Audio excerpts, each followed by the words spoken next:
Mike Africa, the baby who was born in prison by Debbie Africa. On the move. Long live John Africa. My task for today, part of my thing was to speak about August 8th and the things that the city of Philadelphia sent those cops out to our house to do. The 600 cops that Sarah talked about, the water that they shot at us in that in the house while our people was in the basement. You know how they shot in corners where they heard babies crying. You know, that was what I was supposed to do today. You know, and it's really a clear example of the brutality of the system. And you see it not only in MOVE examples, but you also see it in Sandra Bland, Eric Garner. You know, there's so many examples, cops shooting people down in the street, you know, and the reality is the reason that's happening is because they don't give a damn about us. But here's something that people need to really pay attention to. They don't have the power, right? The people got the power. And until the people put their power into motion, then that kind of stuff is going to continue to happen. You know, when we talk about freedom, we talk about freedom for all life. You know, the city of Philadelphia, the world system is against MOVE, not because we're violent, but because we're about the freedom of life. You know, and really what this thing comes down to is John Africa. This system wants to eliminate anything that John Africa stands for, anything that John Africa is about. And people should understand, in 1981, John Africa was on trial. They had all kinds of charges on him, bomb threats, they said he threatened to blow up the ice caps in the North Pole so that he could flood the earth. You know, all kinds of stuff. He was facing 175 years in federal prison. The federal government is said to be, what they got, a 97% conviction rating. They always get you on something. But they got a 97% conviction rating. Now, John Africa, black man, knotty hair like mine, right? Uneducated, third grade dropout. I mean, he ain't have any as far as education, like you know, book smart or whatever. He didn't have that. But what he had was the truth, you know, his innocence. And when he went in that courtroom and he told them, I'm walking out of here and I'm taking my brother with me. And look, during the trial he slept because he wasn't even paying attention or worried about what these people were trying to do to him.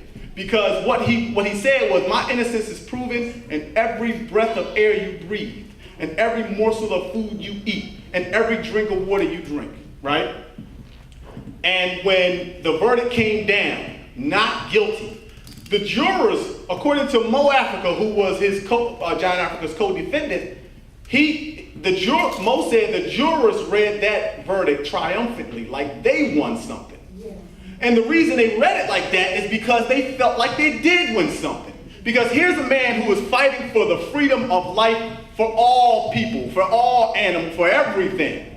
And the system is trying to stop that. Why would a system try to stop something that is, like in John Africa's closing statements, one of the things he said, I'm fighting for the water that you got to drink. Why would the system try to stop somebody who's fighting for the water that even they have to drink? Well, the reason is because the system don't believe in life. They are hateful.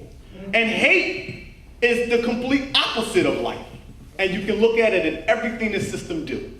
Look at the schools and how they set the schools up. They put them government agents in there to reprogram the children. When the people start using the schools to actually get somewhere and actually do something, what do? They shut the schools down, right? They had gym in school, kids running around, they got recess. What they do, when people started using that and getting active and getting some muscles, they shut gym down. Anything that people can use for something to benefit themselves, the system shut it down. That's their only job. Because the system is controlled by the devil.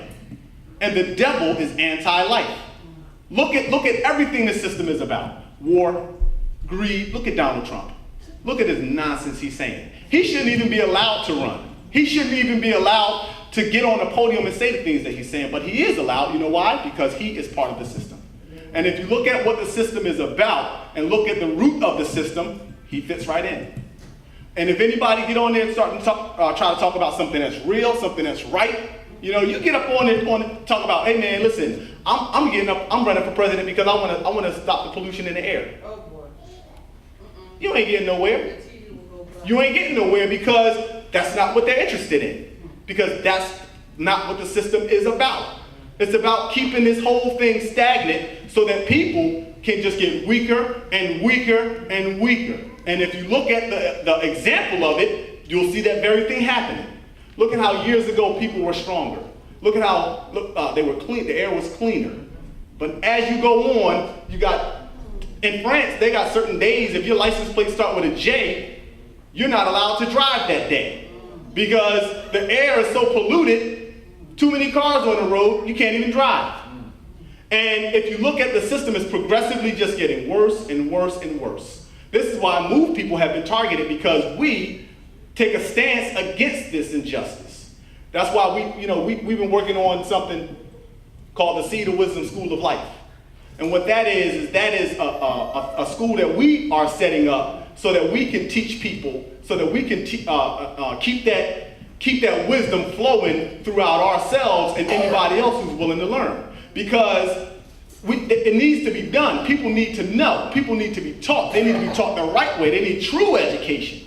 Not this stuff that, the white people came here and they stumbled upon some Indians. We need real education.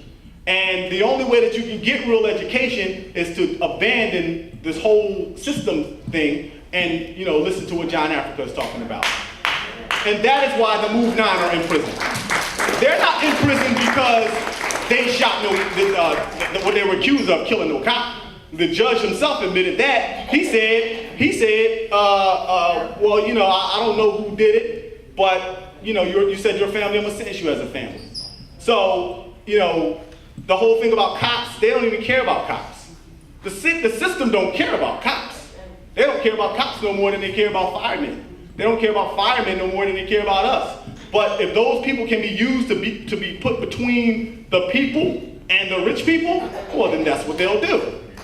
But the reality is, we, the people, have to stand up, take a stance, and continue this fight. And as long as we continue this fight, then we can win.